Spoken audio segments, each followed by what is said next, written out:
scattered above one eyebrow. 3-day beard you could see would be dark black like his hair, and thick if he let it grow.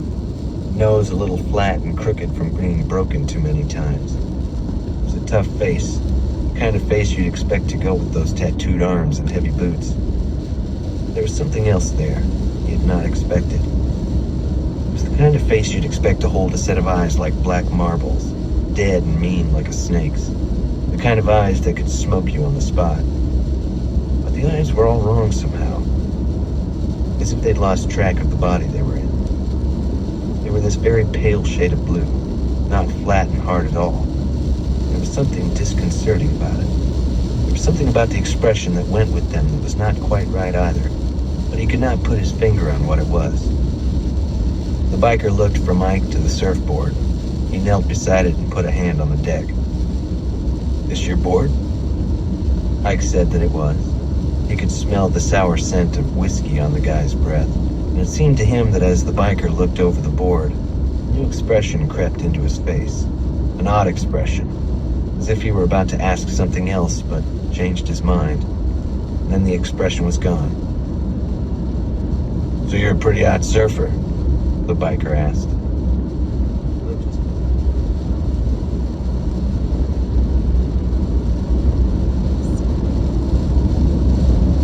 Trying to learn on this?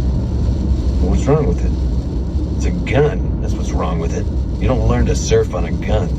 It's like a very specialized board. Shit, you could tackle 20-foot sunset on this thing. Where'd you get it? Ike pointed across the street. Behind the biker, he could sense some of the others starting to get restless.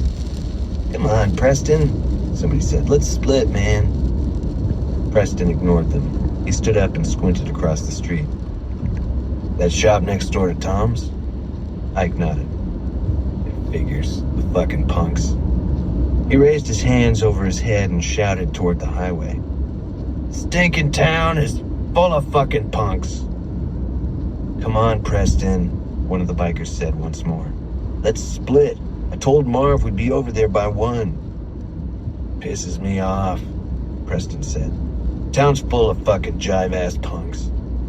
"Fuck it, let's go." Suddenly Preston whirled on the others. "You fuck it, man. You go. I got some business to attend to." "Man, I said split."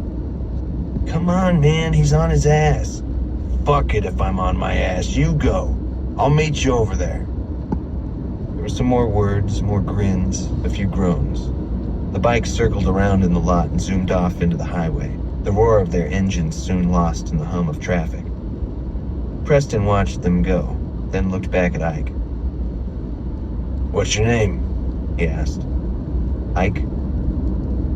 "Okay, Ike. You did me a favor today. Now I'm gonna do you one."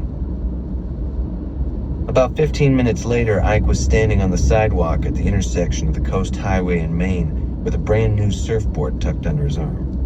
He wouldn't quickly forget the feeling he had walking back into that surf shop with Preston by his side.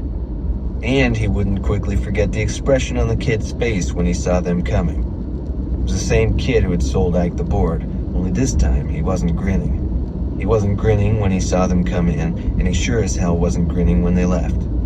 What he was doing when they left was picking up all the boards Preston had piled all over the floor in his search for just the right one. That, and probably trying to figure out how he would explain to his boss how he would come to sell a $200 board for $50. Back at the Seaview Apartments, Preston hung around for a few minutes, explaining to Ike why his new board was the kind he wanted to learn on. "See how wide it is? See how it's wide here and the tail block too? It gives it stability. This one won't keep wanting to tip on you like the other one did.